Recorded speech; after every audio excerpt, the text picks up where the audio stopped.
Welcome back to the Career Profiles podcast. I'm your host, Sean, and this is part 5 of the Mike Tyson Career Profile.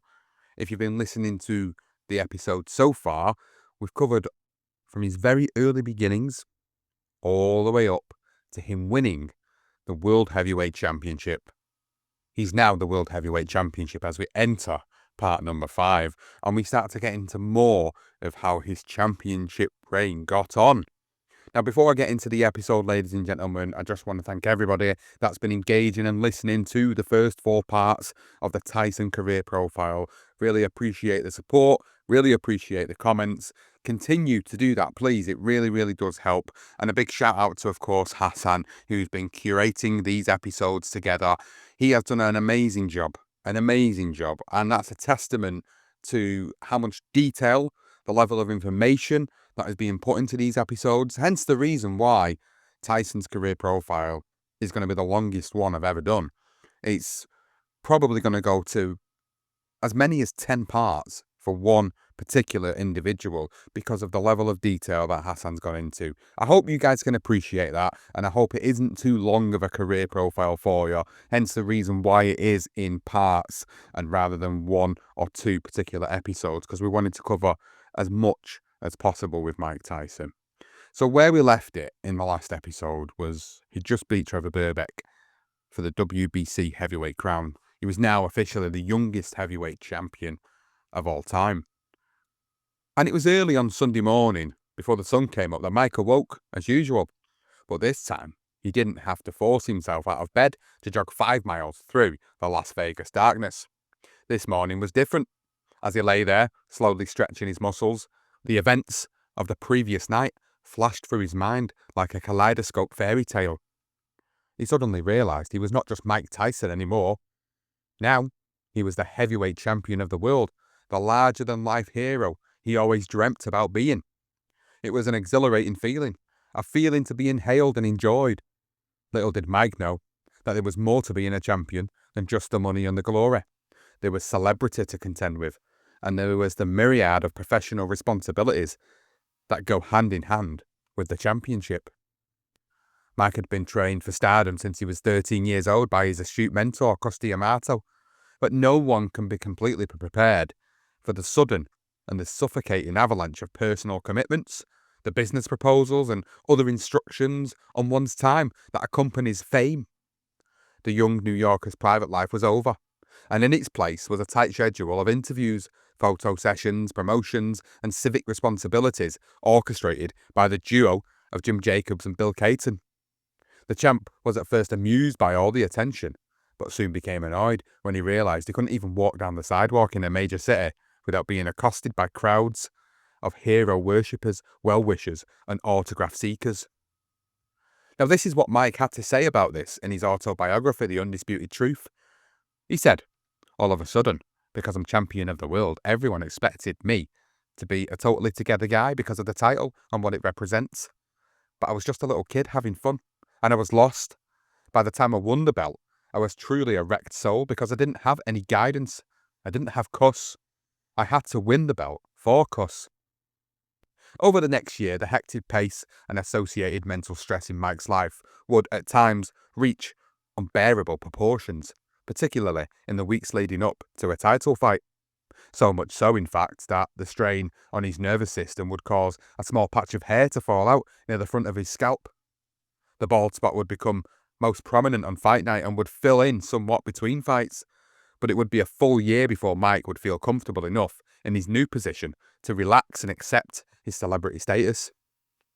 The new heavyweight king spent the better part of Sunday morning walking around the Las Vegas Hilton with his WBC championship strapped around his midsection, accepting congratulations from many of the hotel's 4,000 guests.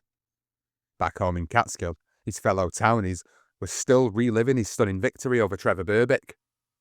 There was even talk of a big parade down Main Street the day after Thanksgiving, but Mike Tyson was too emotionally and physically drained to be a guest of honour in a parade, and his managers begged off.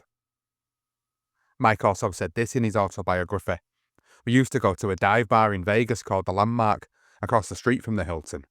Me and Bobby Stewart's son and Matthew Hilton. The fighter. Nobody was in there, but we just sat and drank all night. I was drinking vodka straight, and I got truly smashed. At the end of the night, Matthew passed out, and I went around to different girls' houses showing them my championship belt. I didn't have sex with them, I just hung out with them for a while, and then I'd leave and call another girl and go over to her house and hang out. It was crazy. You have to understand that I was still only 20 years old. Mike's manager cancelled all of Mike's personal appearances for 2 weeks to give the new champion time to rejuvenate himself. Mike was off first thing Monday morning, jetting to the coast for 2 glorious weeks of fun and sun, alone and away from the drudgery of the training camp. He partied and cavorted with a gallery of Hollywood luminaries, including the beautiful Lisa Bonet, one of the stars of the Bill Cosby television show. Still, the young champ could not escape from his responsibilities, even for 2 weeks.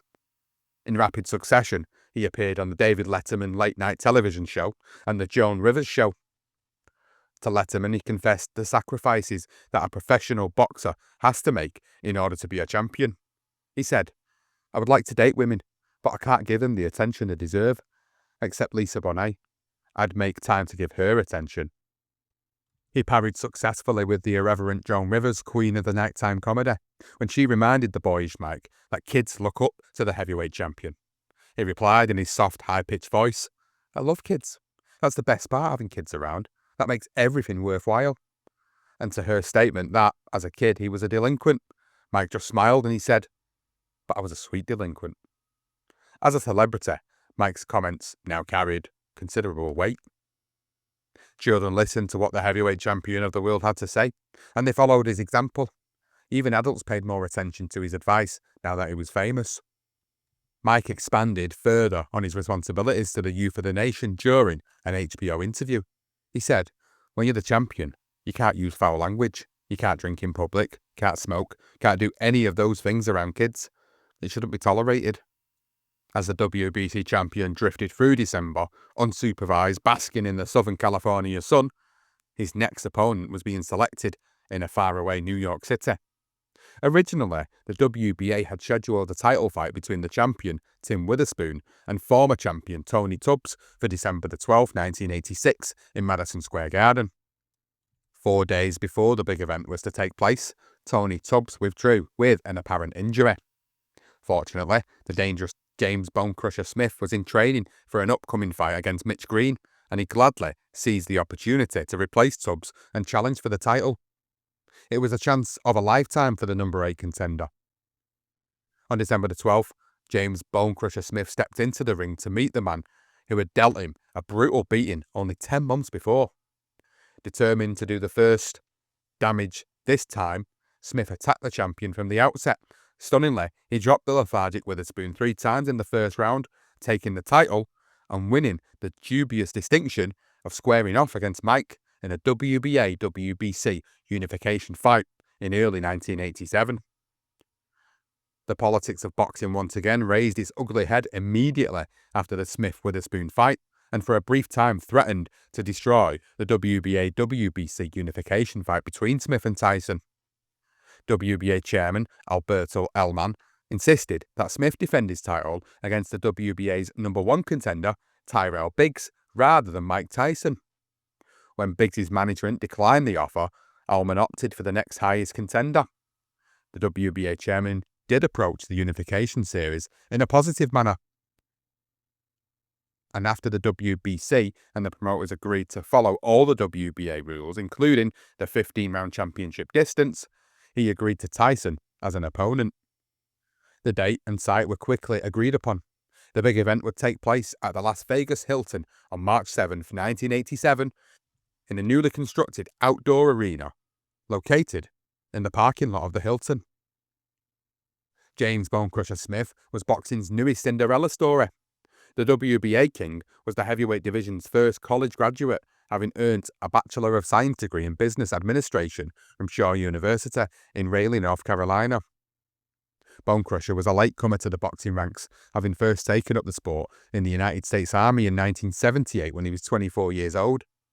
Now, at the age of 33, the former prison guard stood on the threshold of immortality.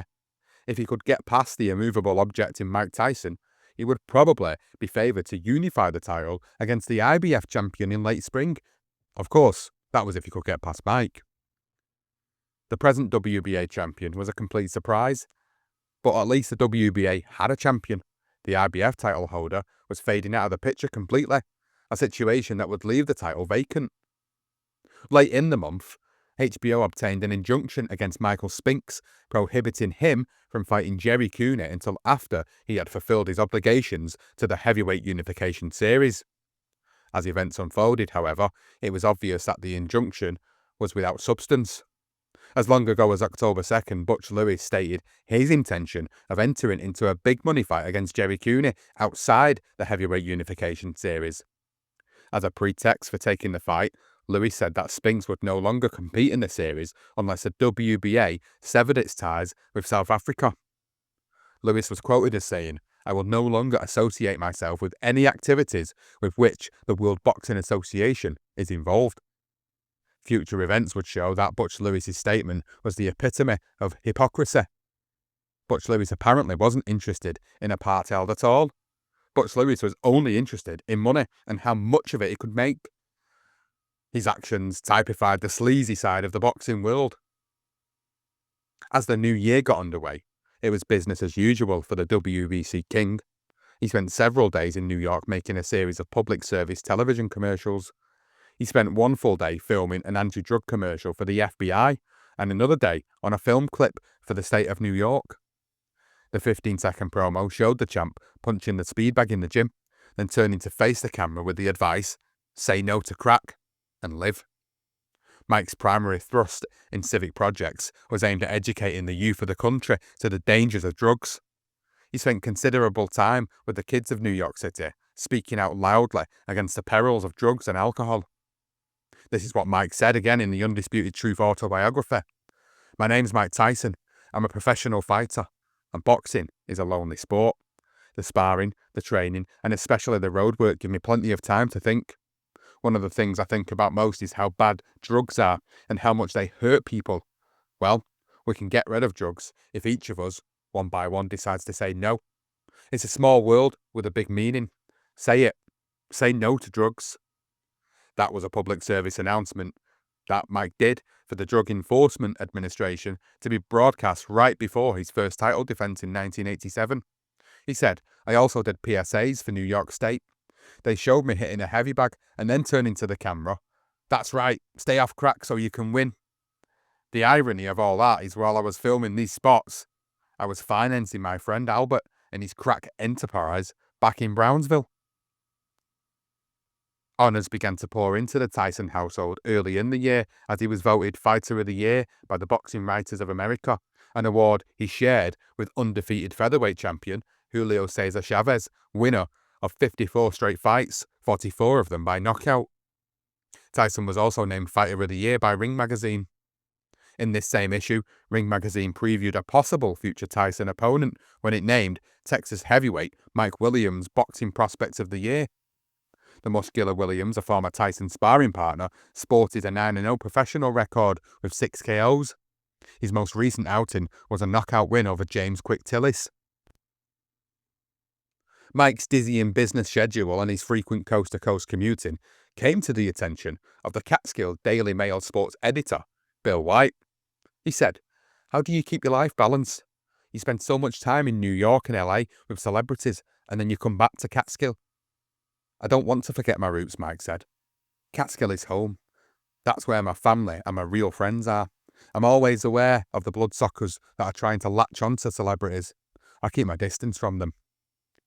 Mike also kept his life in perspective by socialising with his buddies in Albany and Catskill and avoiding the celebrity scene. He would rather hang out at his favourite joint September's or take in an Albany Patroons basketball game in the Washington Avenue Armory than rub elbows with the likes of Jack Nicholson at an LA Lakers game. The Patroons were only a high minor league club, a member of the Continental Basketball Association, but they were exciting to watch, and Mike loved to visit the old castle-like structure with his buddy Rory Holloway to root for his team against teams like the Mississippi Jets.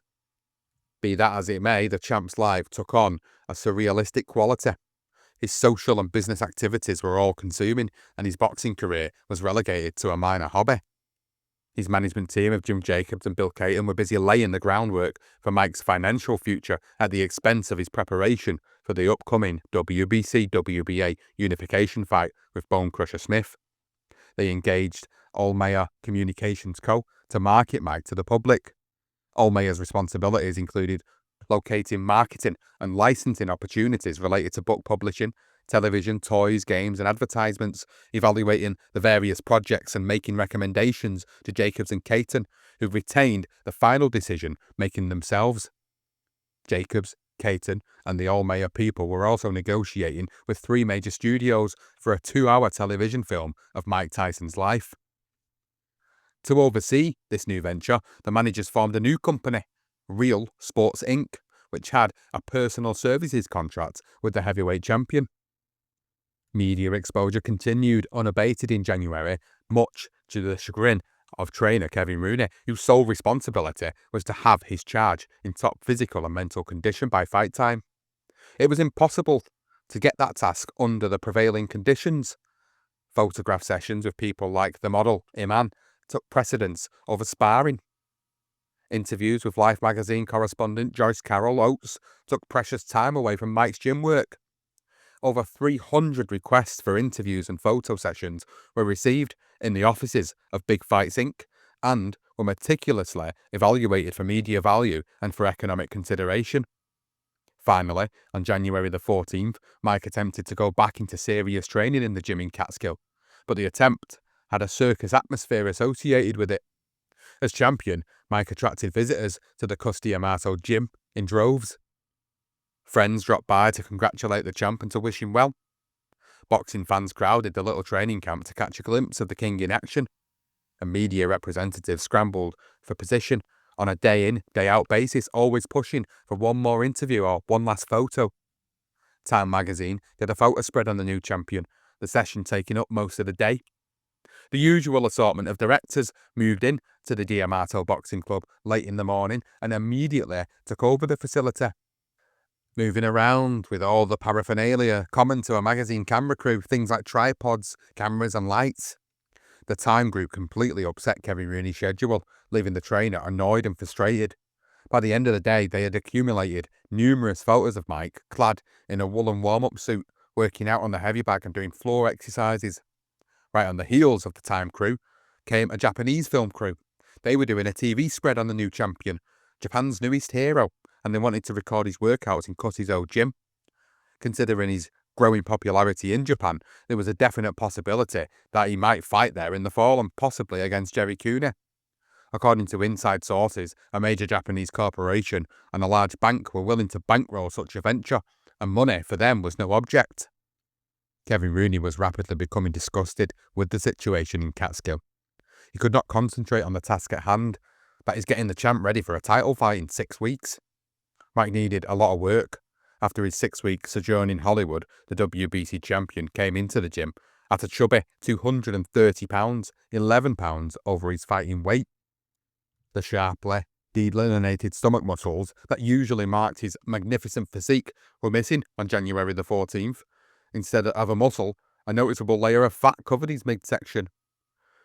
It was obvious that the good life had gotten to Mike and had made him a poor imitation of the 20-year-old Iron Mike.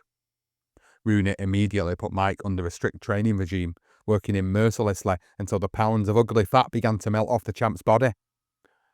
In a week, the conscientious trainer had his fighter down to a more manageable 225 pounds and had him sparring for 20 rounds over a 3-day period. Still, all the distractions persisted. Kevin Rooney took steps to rectify the situation before it was all too late. He made all training sessions closed-door affairs. That only partially solved the problem, however. It corrected the situation in the gym, but the atmosphere outside the gym continued, and Rooney was helpless to stop that. Mike was constantly pressured for interviews, autographs, personal appearances, and just plain handshakes. A few sparring sessions were held with regulars Mike Jameson, Dion Burgess, and Anthony Davis, but it was like shoveling against the tide. Rooney was convinced that it would no longer be possible to conduct a meaningful training program in Catskill. On January the 27th, Tyson had to appear in Los Angeles for a press conference heralding the upcoming fight labelled Super Fight by promoter Don King. As soon as the press conference ended, the champ was whisked off to New York City, where he was honoured at a luncheon by the World Boxing Council and received another Fighter of the Year award. His managers, Jim Jacobs and Bill Caton, were also honoured, being recipients of the Manager of the Year award. As the days turned into weeks and Mike's business commitments continued to keep him away from the gym, Kevin Rooney brought the situation to a head. He telephoned Jim Jacobs and notified the manager that he and Mike were going out to Las Vegas 2 weeks early to get acclimatised to the desert environment and to escape the circus atmosphere in Catskill. Jim Jacobs agreed. Following Rooney's decision, the congenial heavyweight king made the rounds of Catskill to visit his friends one last time. He started the day by visiting Werner and Elf Maraska, owners of Bell's Coffee Shop, where he gulped down a double order of toast and 2 glasses of orange juice. Within an hour, the affable giant was at Burger King, finishing off a fish fillet, salad, and a vanilla shake. Along the way, he took time to walk up and down Main Street visiting friends and greeting his neighbours in Catskill. Eventually, the champ made his way over to Catskill High School to visit Principal Dick Stickles, Assistant Principal John Turek, and gym teacher Jim Franco, and to mingle with the kids themselves. Mike even shot a few baskets in the gym before tearing himself away to return to the Costa Amato gym for yet another interview.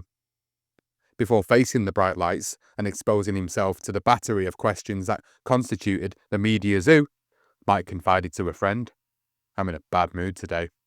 Still, he was patient and polite to the reporters. After several minutes, he excused himself and went to the locker room to dress for the day's workout. The omnipresent eyes of the cameras followed his every move as he worked out on the bags or moved around the ring during his sparring session. Another interview followed the workout, but the sweaty, tired heavyweight champion graciously answered all questions. There were very few original questions, and the youngster answered many of them automatically. His trainer, obviously happy to believe him for Nevada, sounded very positive about the upcoming bout. He said, "We're ready to go. He's in good shape. We'll take a few days off when we get out there, and then we'll get back to work. We'll have 5 weeks to get ready. Right now, we're right on schedule." When asked to comment about Mike's apparent weight problem, Rooney shrugged it off and he said he hasn't been able to run because it's been too cold. It's always cold in the Catskills region of upstate New York in late January, but this year the weather turned frigid with sub-zero temperatures, howling winds and blowing snow, preventing the young boxer from taking his early morning jaunts. When we get out there, we'll do plenty of running. The weight doesn't matter. He's a little heavy, but he's still all muscle. He'll come in around 218, 219. It doesn't matter. The Tyson entourage, consisting of Mike, Kevin, Matt Baranski, Mike Jameson, Oscar Holman and Tyrone Armstrong, left Albany Airport at 1:17 p.m. on Tuesday, February the 3rd, aboard an American Airlines 757 bound for the City of Lights, Las Vegas, Nevada. Once in the desert country, Rooney breathed a little easier. Safely ensconced in a comfortable condominium outside town, the training crew could relax in privacy, except for the 2 hours spent in Johnny Tocco's gym. Even that was conducted under tight security. Team Tyson was now completely isolated from the outside world, a situation that aided them in preparing for the upcoming fight. From here on, any press conferences or interviews would be tightly controlled and scheduled well in advance, so as to not upset the training regime. It was now time to focus on only one thing: the fight. Meanwhile, the promoters had to increase their propaganda campaign if they wanted to prevent a disaster. Only 5 weeks remained before the big event, and the ticket sales were sluggish, and time was getting short. The apparent lack of interest in the fight was due to the fact that boxing fans were reluctant to fork out from $75 to $750 to see a fight that was expected to end in an early Tyson knockout.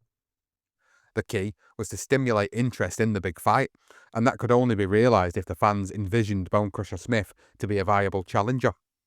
The marketing of Bonecrusher got underway with a flourish.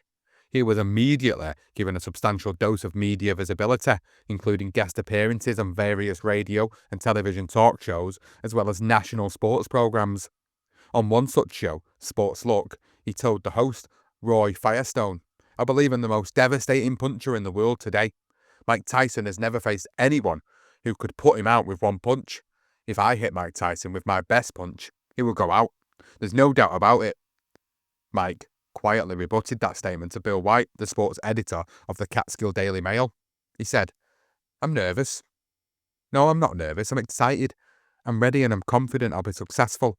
I'll take out anyone they put in against me. No man is my equal."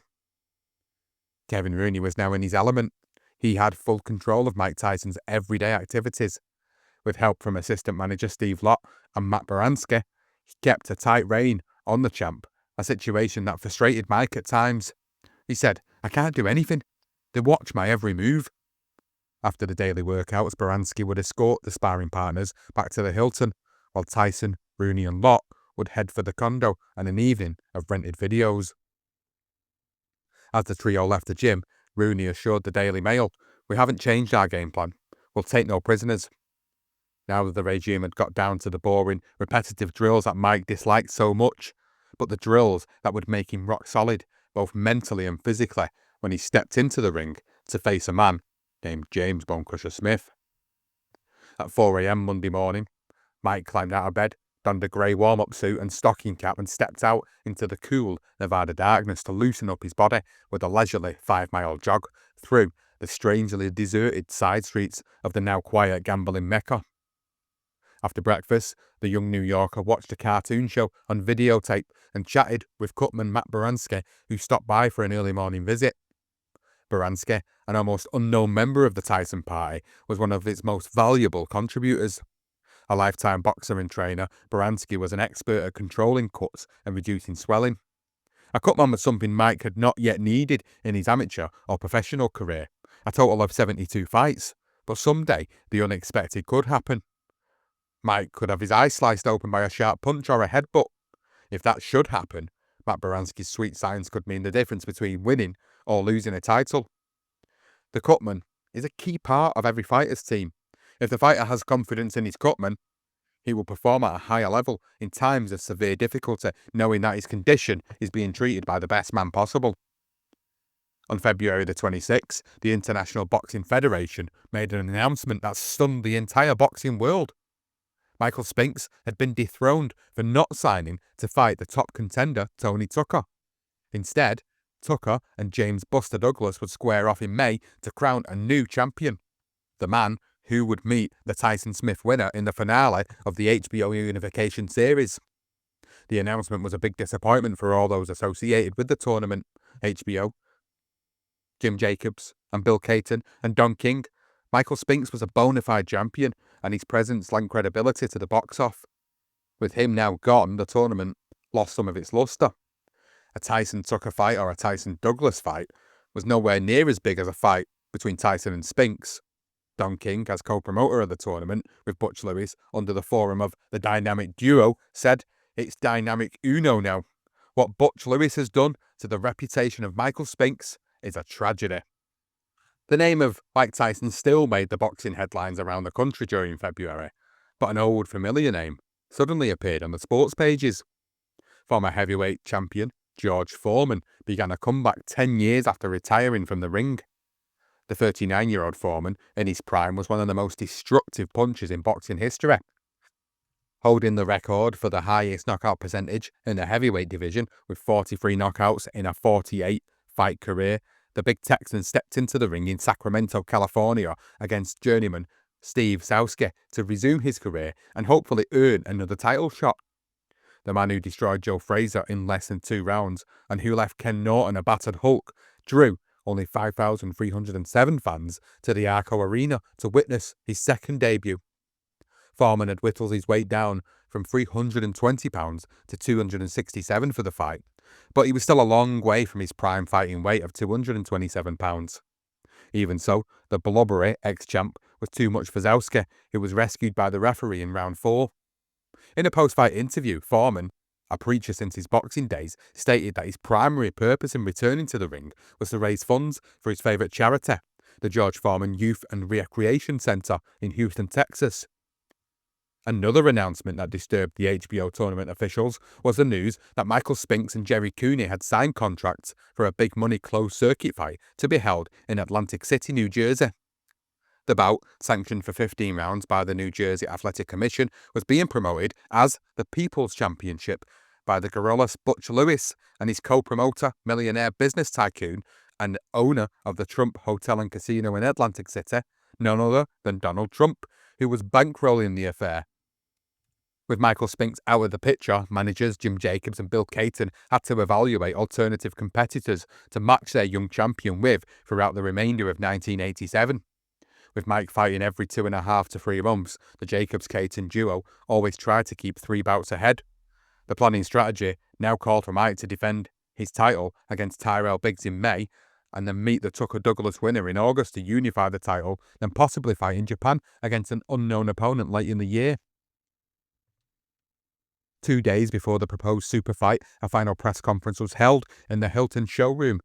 James Bonecrusher Smith appeared on the scene, properly programmed by Don King. He said, "I don't like being considered a contender going into this fight. I'm the WBA champion. Mike is going to bite the dust. He is fighting the hardest punching heavyweight in the world. Iron Mike, that's a lot of bull. I want to see if he's made of iron or if he reacts to pain. Everybody I hit has shown a reaction." Mike listened to what he had to say. His only comment in rebuttal was, "I'll do whatever it takes to win." As Tuesday dawned, Mike's training program began to wind down. He finished his sparring agenda with 6 rounds against Broad, Ferguson and Jameson. The next day, a 3-mile run through town and 4 rounds on the heavy bag completed Rooney's preparations, and the young trainer appeared satisfied with the fighter's condition when he said, "We're ready. Training is over, and we'll just keep him loose until fight time." Mike was up Thursday morning at precisely 4:30 a.m. and he ran the required 3 miles and slipped back into bed until 9. Breakfast consisted entirely of a fruit diet, but Mike more than made up for it at lunch, devouring a 2-pound steak washed down with 8 glasses of water. At 9:30 p.m. it was bedtime.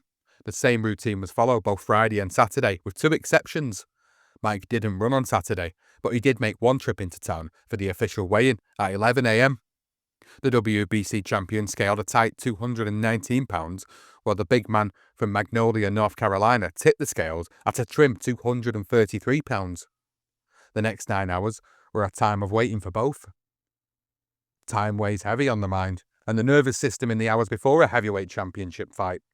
The tension builds, the fighters pace their respective hotel rooms nervously, and the hands of the clock move ahead at an agonisingly slow pace.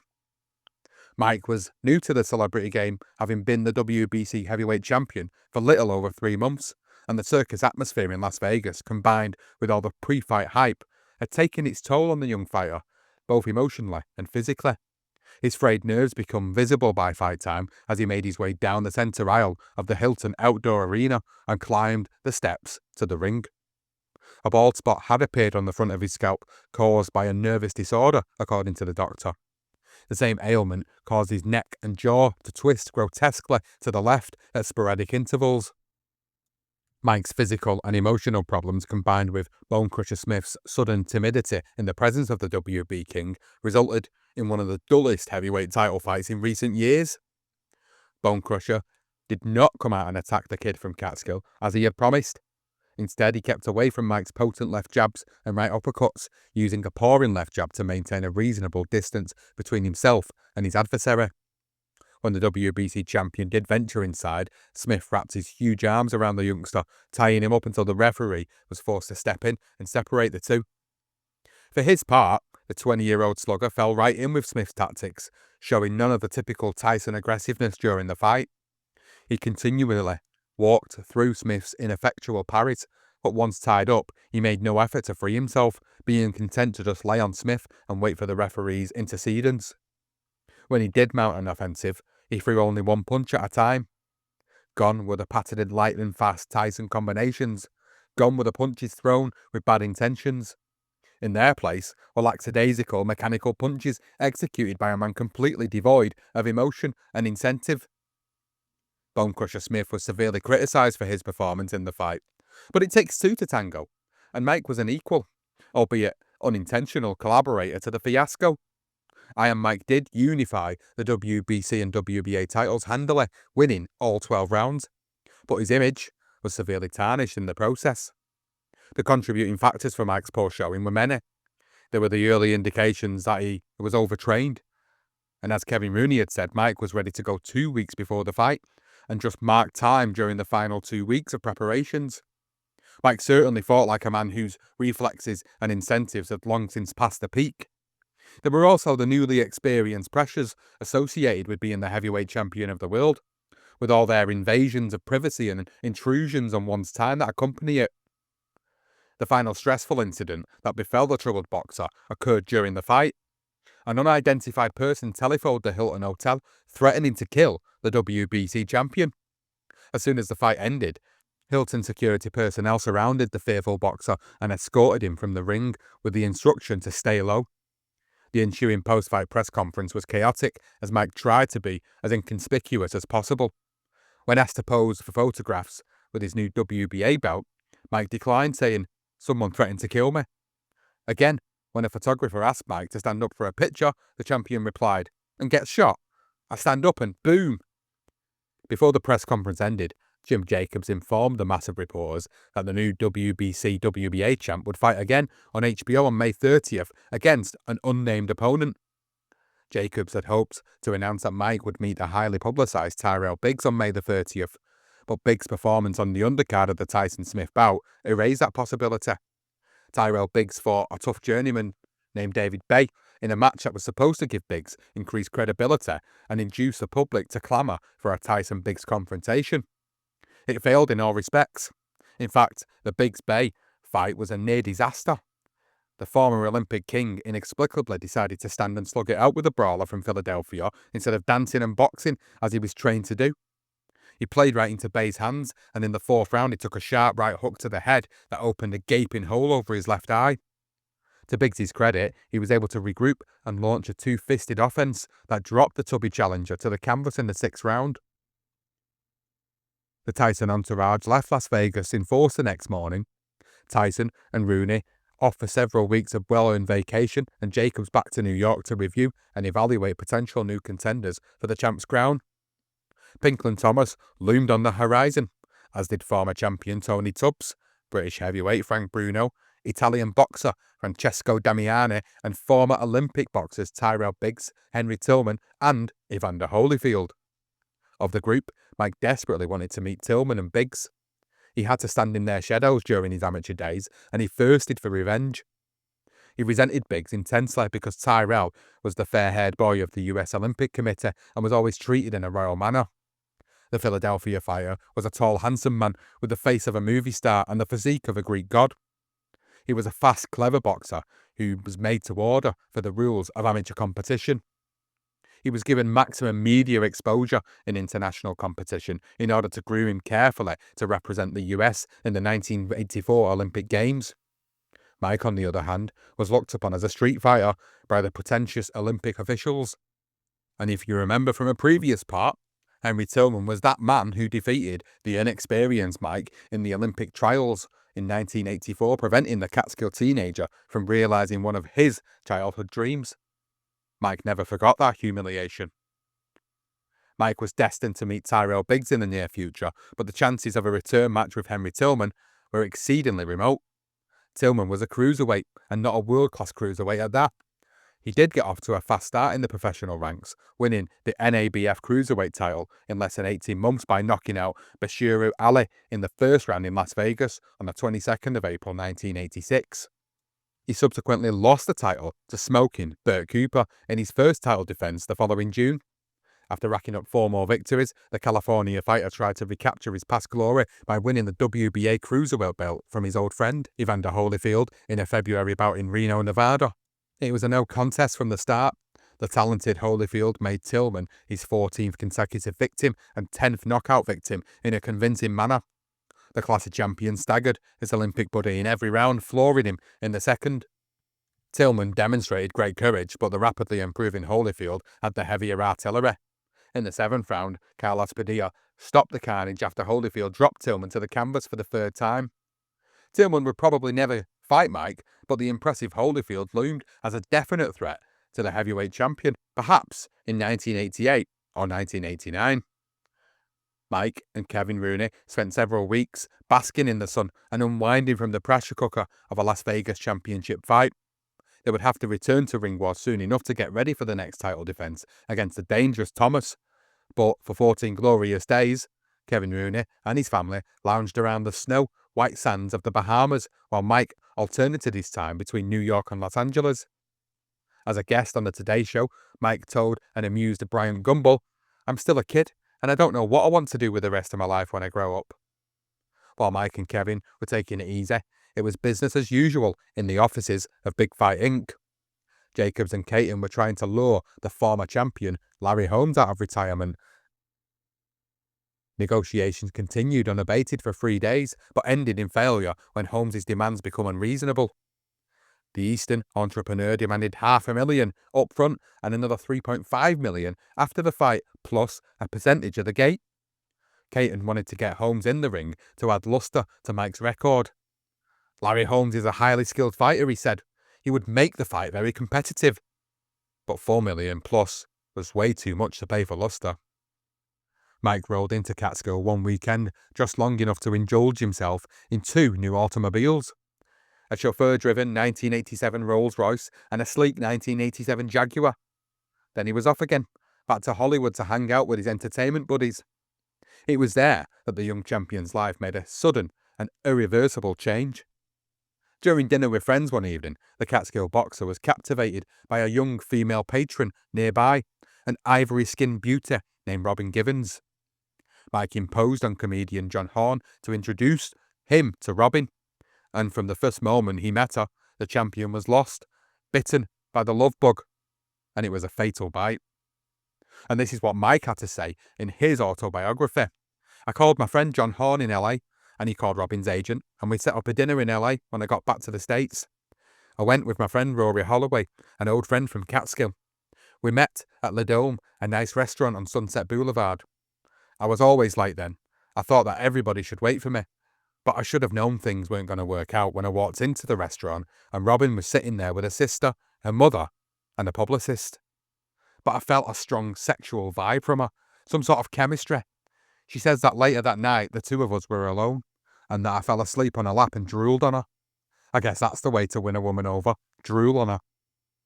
Now, before Mike could begin a courtship, he had to return to New York for a business obligation, followed by a visit to England to attend the heavyweight fight between the pride of Clapham, Frank Bruno, and the ever-present James Quick Tillis. At LaGuardia Airport, the American press was still pressing the champion to explain the bald spot and the neck twitch that were evident during the Smith fight.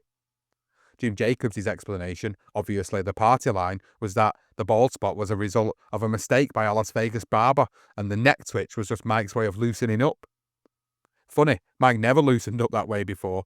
The explanations were weak. The cause was obvious, it was nerves, and the prognosis was good. The nervous disorder would disappear by the end of the year as Mike became more comfortable in his new celebrity status. When asked about a prediction for the Bruno fight, Mike declined to comment, but Kevin Rooney volunteered his opinion. He said, "I hope Bruno wins. He's a big, strong guy. He'd be a good opponent for Mike." Remembering the time in 1983 when the 16-year-old junior Olympic champion stepped into the ring to spar with a British professional at Grossinger's Resort in upstate New York, Rooney said, "They boxed 5 or 6 times. Mike held his own then. Now he has more experience, so he should do better." Across the big pond, the Tyson group was surrounded by British newsmen as soon as they deplaned at Heathrow Airport. The world champion politely posed for photos, decked out in a new British bowler with his WBC and WBA belts slung over his shoulder. After a day of rest, Mike and his manager sat down with representatives of Frank Bruno to discuss a possible future championship match. Initial talks revolved around money, location and date. British promoter Mike Barrett pushed for a late summer date in Wembley Stadium, a time frame and location that was amenable to Jacobs and Caton. As Caton stated, "We want Mike to do what Muhammad Ali did, fight all over the world." The final arrangements, of course, would depend on Bruno's performance against Tillis, as well as Mike's schedule in the unification series. On Wednesday the 24th of March, with Mike at ringside, 3,000 spectators filed into the vast soccer stadium to witness the British Commonwealth champion in action. The powerful Brit didn't disappoint. He scored an impressive 5th-round KO over the Oklahoma Cowboy, racking up his 29th knockout and his 29th victory. His only 2 losses were also via knockout to the former WBA champion Tim Witherspoon and James Bonecrusher Smith. Mike was impressed with Bruno's performance. He said, Bruno did a tremendous job, and I'm looking forward to meeting him in the ring. Manager Bill Caton was equally impressed with the British heavyweight. I've never seen anyone destroy Tillis like this. Bruno was brilliant, and remember, Tillis gave Mike his hardest fight. While Mike was out of the country, the Nevada State Supreme Court lifted its injunction against Michael Spinks. Now that Spinks had been stripped of his IBF title, he automatically was eliminated from the HBO Unification series and was free to fight whomever he pleased. Butch Lewis immediately announced that the People's Championship between his fighter and Jerry Cooney would be viewed on closed-circuit television from the Atlantic City Convention Center. The arrangements called for Spinks to receive a guaranteed $7 million, while his opponent was assured of $5 million against a percentage of the gate. Back in the States again, the lovesick Mike headed straight for the West Coast, determined to woo and win the ravishing Givens. The 22-year-old beauty was like Mike, a New Yorker. Born on Seymour Avenue in the Bronx, she managed to escape the inner city syndrome thanks to the efforts of a strong-willed mother. Ruth Roper skimped and saved so she could send her daughter to private schools, determined to see it that Robin would marry rich. After attending the exclusive Sarah Lawrence College in Bronxville, the statuesque Givens applied to Harvard University for entrance into its pre-medical program, but on the advice of actor Bill Cosby, changed her plans midstream and entered the acting profession instead.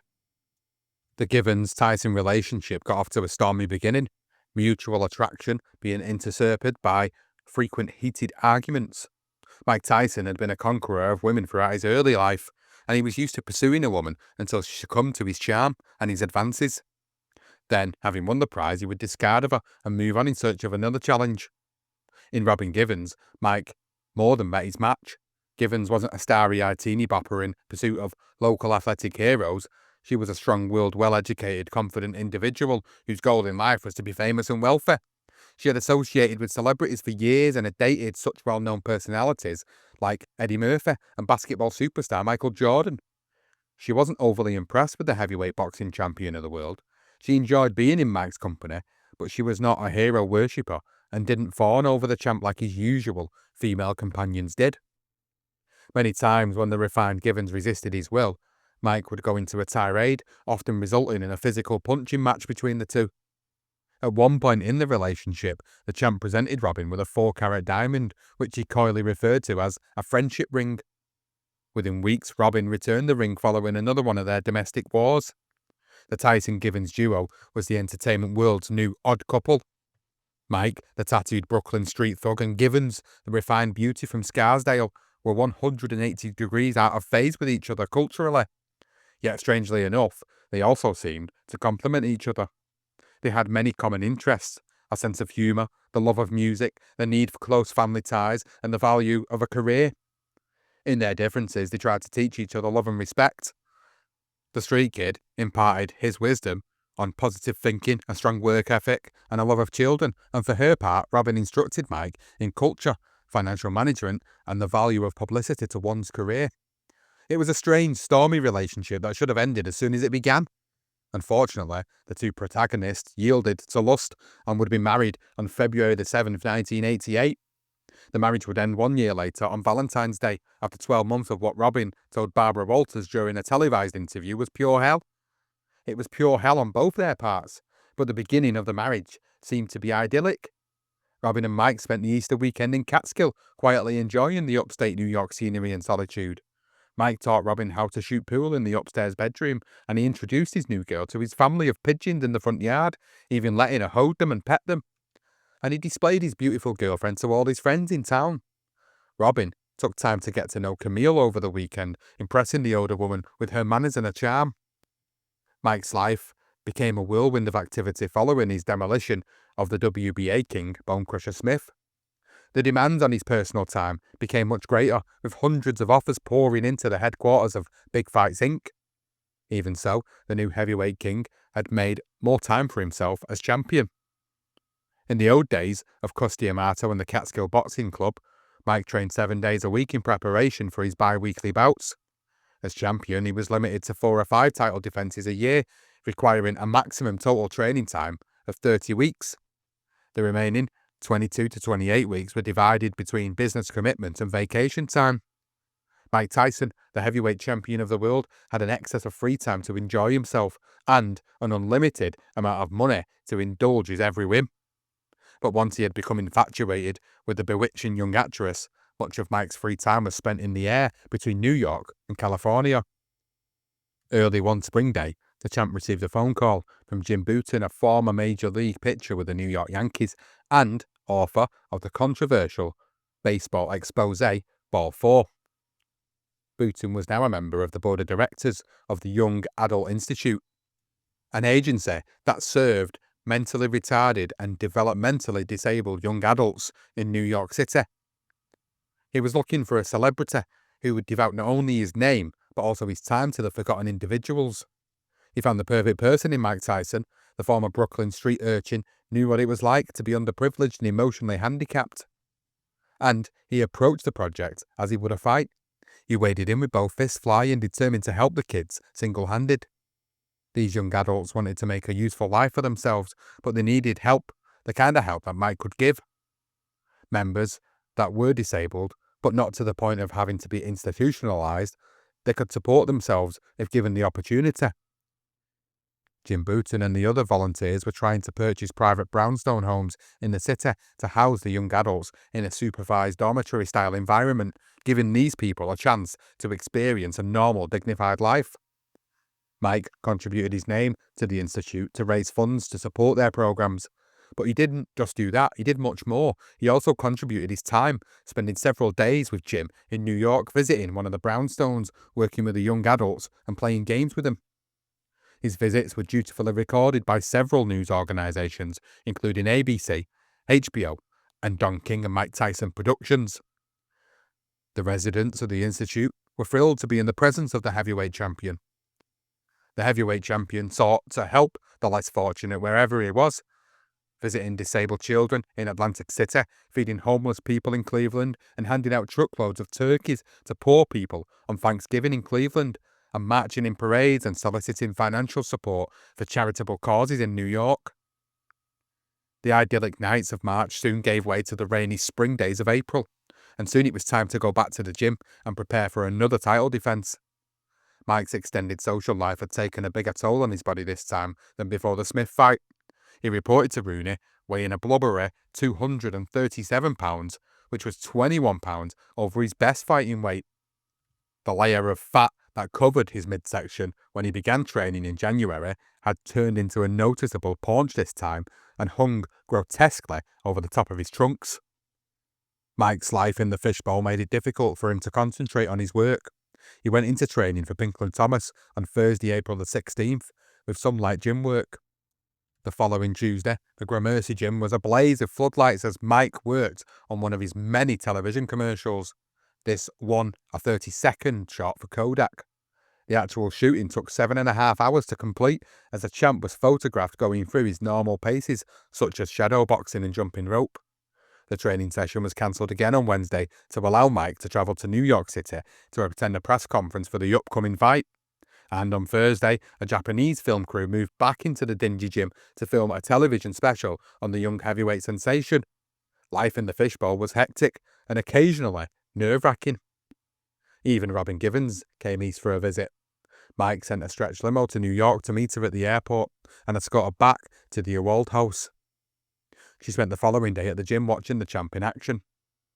Relaxation for the pair consisted of shooting pool, playing ping pong, slopping the pigeons and taking long handheld strolls along the banks of the Hudson. Mike was in the process of becoming domesticated, but he didn't know it at the time. Life continued hectic in the tiny New York hamlet. Training camp was only a minor diversion instead of the all-consuming crusade it must have been for a heavyweight champion. Outside the gym, Mike was involved in numerous civic functions. One night, he threw out the first ball at the season opener for the Class AA Albany Colony Yankees. And another night, he made a guest appearance at the Empire State Convention Center for boxing, which featured the #1 WBC featherweight contender Buddy McGirt. On Wednesday, April 29th, Mike and Kevin travelled to New York for another press conference at the Waldorf Astoria. Pinklon Thomas, like most of his predecessors, arrived with courage on his sleeve, deriding the champion. "Hey, little man with a squeaky voice," pointing to Tyson. "Is your name Michael Jackson or Mike Tyson?" Mike eyed the challenger disgustedly. "Show a little respect in front of your lady," Thomas continued to rant and rave during the proceedings, predicting dire consequences for the kid from Catskill. "I'm not going to tell you how, but I'm going to whoop him. He doesn't belong in the same ring with me." Mike told reporters that he expected a short fight. When pressed as to when the fight might end, Mike said, "As soon as he gets hit."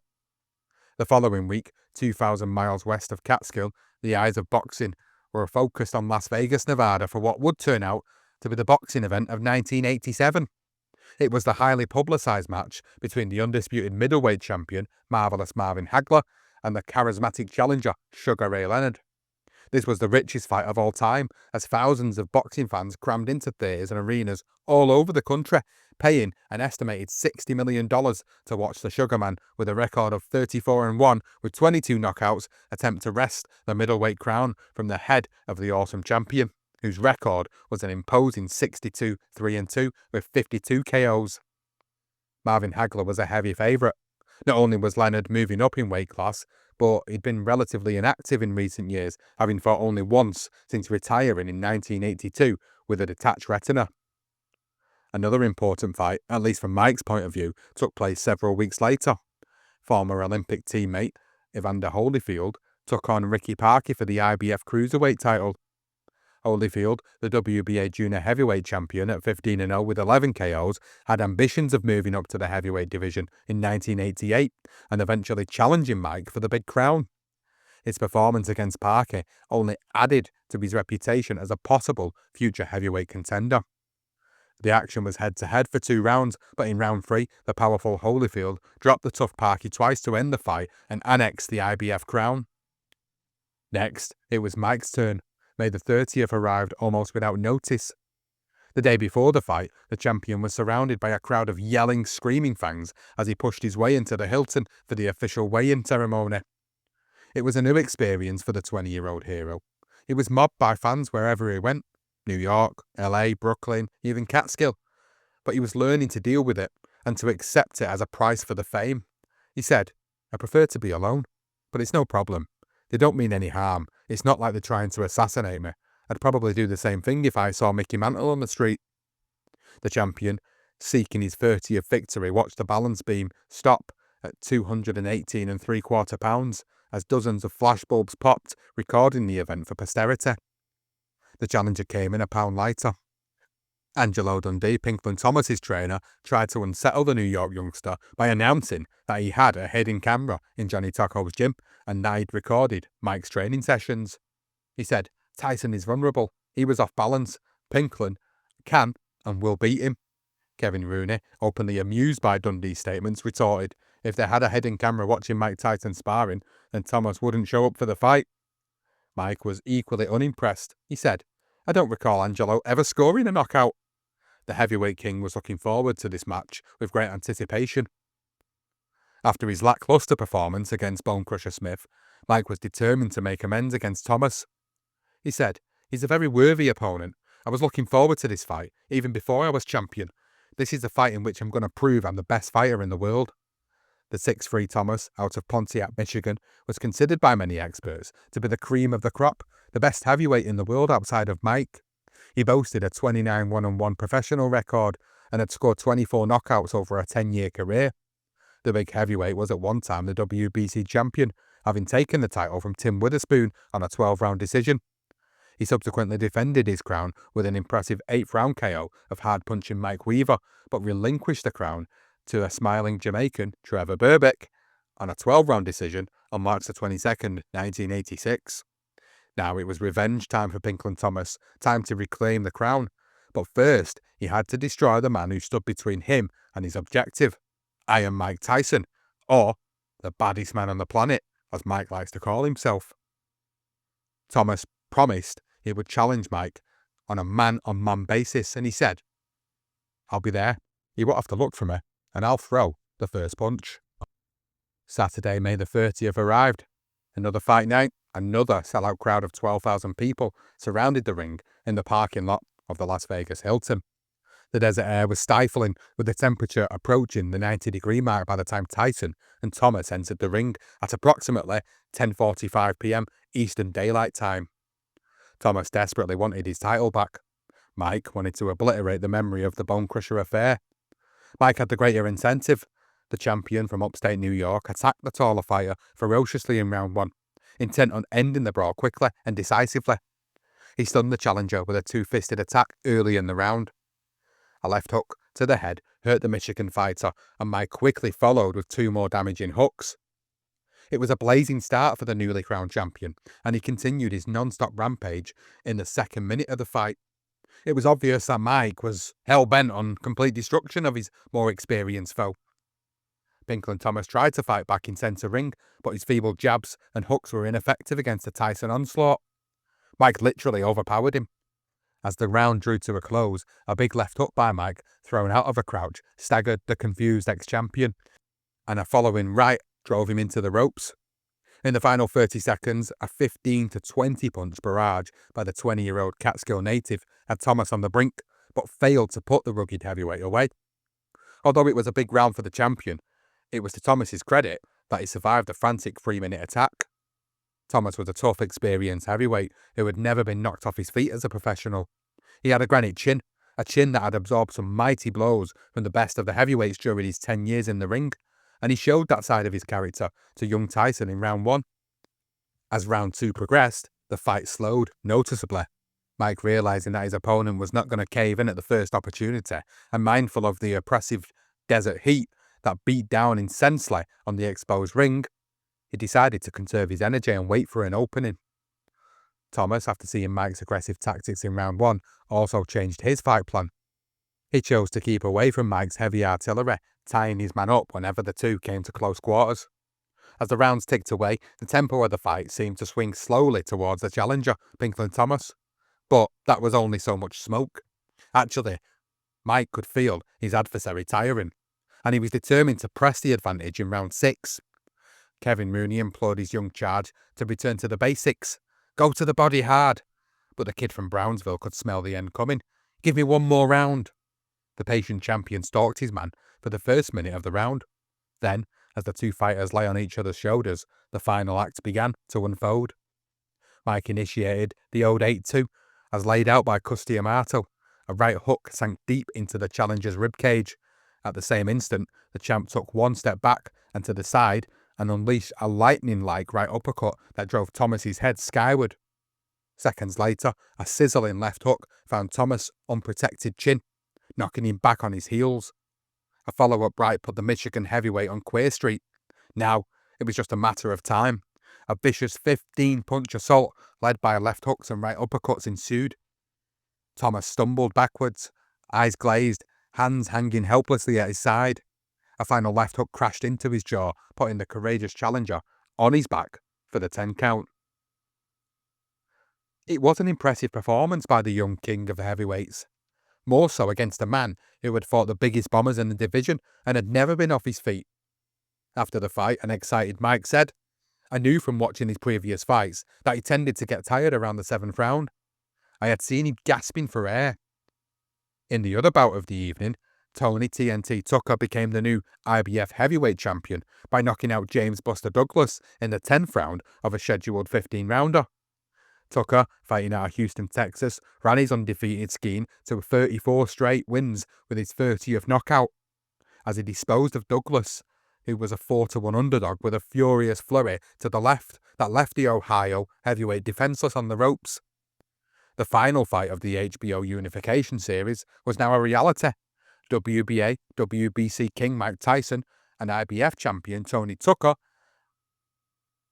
would square off in the ring at the Las Vegas Hilton on the evening of August the 1st for 15 rounds of boxing or less.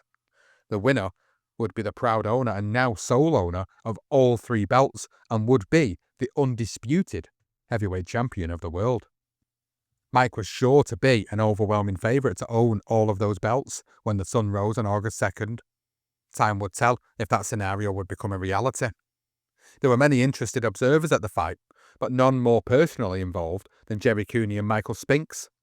Cooney's manager, Dennis Rappaport, watched the proceedings with dollar signs reflecting off his eyeballs, anticipating a possible Tyson-Cooney matchup. He said, If Tyson keeps knocking out his opponents, and when Jerry knocks out Spinks, the two will lock horns in what will be the biggest heavyweight championship fight in boxing history. Butch Lewis and Michael Spinks were beating their own drum at the same time. Spinks, who referred to himself as a people's champion, scoffed at Tyson's titles. He said, "Tyson won a couple of meaningless belts, but the people know who the real champion is." Mike, annoyed at the constant badgering from the Spinks camp, retaliated. Anyone who thinks Spinks is the heavyweight champion, you have to question their mentality. Now that the Tyson-Thomas match was history, the war at the show between Michael Spinks and Jerry Cooney hit the front pages of the sports papers. It was being advertised as the People's Championship. It was hardly that, but it would produce a bona fide challenger for Mike's crown, someone who could attract a generous gate. The great hype for the war at the show, unfortunately, fell far short of his objective. The event turned out to be a financial disaster. The live gate at the convention centre was a sellout, but the closed-circuit outlets across the country experienced a lack of fan interest, many of them cancelling the telecast due to the slow ticket sales. One Philadelphia promoter's show was typical of the situation across the country, and he said, "I sold 80 to 85% of all available seats for Hagler Leonard. If I do 20% for this fight, I'll be lucky." Still, all the principals in the boxing business made sure they were in Atlantic City to witness the battle and to wheel and deal for future attractions. Mike was there, accompanied by Robin Givens. In less than 15 minutes of boxing, Michael Spinks' image changed drastically. No longer was he considered to be an inflated light heavyweight. His total destruction of Jerry Cooney vaulted the Philadelphia fighter into the forefront of the heavyweights, a logical challenger for Mike's crown. Michael Spinks may have been the smartest fighter in the ring at that time. His philosophy, "I know I'm going to win, I just don't know how," it had served him good throughout the 10 years of professional challenges. Spinks liked to get in the ring and see what his opponents had. Then he did what he had to do to win. Whether that strategy would suffice against the pressing, hard-punching champion, well, that remained to be seen. Down the street, at the Sands Hotel Casino, another fistic challenge was in progress as Smoking Joe Frazier tangled with Larry Holmes in a clash of former champions. This time, however, the field of battle was a stage instead of a ring, and the weapons were microphones and electronic amplifiers instead of boxing gloves. The two heavyweights exchanged musical jabs and uppercuts for 90 minutes, backed up by their respective groups, the Knockouts and the Marmalades. Though serious musical talent was lacking on both sides, Frazier's greater experience and stage generalship gave him the victory by a wide margin. The winner happily danced off stage to the mournful cries of "I'm still smoking." Another potential challenger for Mike's crown took his second step forward on the comeback trail. Big George Foreman, still a flabby £249, disposed of club fighter Charlie Hosseter at 2 minutes and 1 second of round 3. Foreman looked better than he had in his previous fight. He was 18 pounds lighter and showed a stiff left jab, but it was a crushing right uppercut that put Hosseter lights out. It was doubtful that Foreman could ever come back far enough to seriously challenge Mike, but the cruiserweight champ Evander Holyfield was also still making noises in that direction. After disposing of Oscar Aseo to rack up his record to 16-0, the Alabama youngster announced his plans to move up in weight class. He added a physical fitness expert to his staff to design a program to make him a full-fledged heavyweight, like Michael Spinks. Carrying 186 pounds on his 6'1" frame, Holyfield anticipated adding 30 pounds to bring him up to a solid 215 pounds before he challenged Mike. He launched his first challenge at the Heavyweight King. "I hope nobody busts Mike's bubble before I get a chance." Back in Catskill, Mike had to listen to more criticism of his boxing ability. In spite of his 6-round knockout of Thomas, his performance was still panned by boxing writers in some quarters. They were saying things like, "He doesn't punch out in clinches, he doesn't work to the body enough, he headhunts, he doesn't use the jab enough, he's a slugger, not a boxer." His defensive skills were still going unnoticed, largely because all the attention was focused on his electrifying offensive skills. But Mike was a superb defensive fighter. After 43 amateur fights and 31 professional fights, his face was unmarked. As Jim Jacobs was fond of stating, if you met Mike immediately after a fight, you wouldn't know what his profession was. He carries no scars of battle. 6 weeks till unification time, Rooney and Tyson then set up camp on Main Street to begin the champ's conditioning program. According to the recently vanquished Pinklon Thomas, Mr. TNT Tucker was going to have his hands full on August 1st. Thomas said, "It was the first time I was down. Mike is going to be a tough cookie to crack." The final weekend of June, the championship team of Tyson, Rooney, Lott and Baranski boarded a 3 p.m. flight at LaGuardia and headed west to Las Vegas to the Hilton Hotel and to glory. Along the way, the heavyweight champion continued to learn the steep price he would be forced to pay for fame. Each day, in some way or another, he discovered that his private life was a thing of the past. Every action and comment was put under a microscope and meticulously dissected by the men and women of the press. More often than not, these so-called journalists searched in hope of uncovering some sensational tidbit of information that could be made into an exposé. Violence and sex for them were preferred.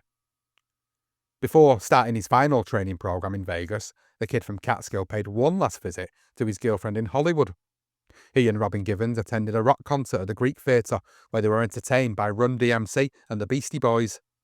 After the show, an incident in the VIP parking lot brought the champ more unwelcome headlines. Allegedly, the energetic Mike grabbed a female parking lot attendant, Tabitha Gonzalez, and tried to kiss her. Supervisor Jonathan Cesars heard her screams and raced to her rescue on an electric golf cart, only to be faced with the menacing visage of the heavyweight champion of the world. According to Cesars, as he attempted to free the girl, Mike grabbed him and struck him in the face with the heel of his hand, bloodying his lip and nose. Cesars and Gonzalez filed a complaint with the city's attorney's office, and Mike was subsequently charged with 2 counts of assault and battery with a dangerous weapon, a professional boxer's hands. A hearing was scheduled for August 26. In the meantime, the champ was released in his own reconnaissance, and if found guilty, Mike faced up to 18 months in jail, plus a fine of $12,000. On July 24th, Mike mysteriously disappeared from camp, once again giving the boys in the tabloids new fodder to digest. Tyson deserts training camp. Tyson and Rooney feud in Vegas. Tyson becoming basket case now that he's champ. The men of the press didn't know where Mike was, nor did they know why he'd left camp, but they talked like they did. They pieced together fragments of stories from several different sources. They deduced the events of the day based on previous rumours, or they just concocted the stories out of their vivid imaginations. In any case, the stories would titillate the readers. Their stories, as usual, were wrong. Mike's adopted mother, Camille, was sick, bedded down in Catskill with the flu. Mike was worried about her health and eventually had to tear himself away from camp to go back to Catskill and visit her. Mike's friends knew where he was at all times. In fact, the champ made a surprise guest appearance in the Paper Hat Parade at the Old Catskill Days Street Festival on July 26. In spite of all the outside legal problems, the rumours of a rift between Tyson and Rooney, and the AWOL incident, business went on as usual in the Tyson compound. Mike diligently pursued his quest to unify the heavyweight title. The Catskill youngster no longer measured himself against his contemporaries, but against the legends of the ring. His goal was to be recognised as the greatest fighter of all time. That goal was within his grasp. He wouldn't let it slip away. Assistant manager Steve Lott praised Mike's work ethic. He said, "He's in terrific shape. We're boxing 6 to 8 rounds now, but it's still early. We'll get up to 10 rounds and 12 rounds and one day 15. The Tyson camp had a tremendous advantage over their opponents when it came to attracting sparring partners. In the Tyson camp, money was now no object. They paid top wages and they got the best opponents. As Kevin Rooney said, "We used to have problems sparring with Mike, but now we pay them so well that they can't turn the money down."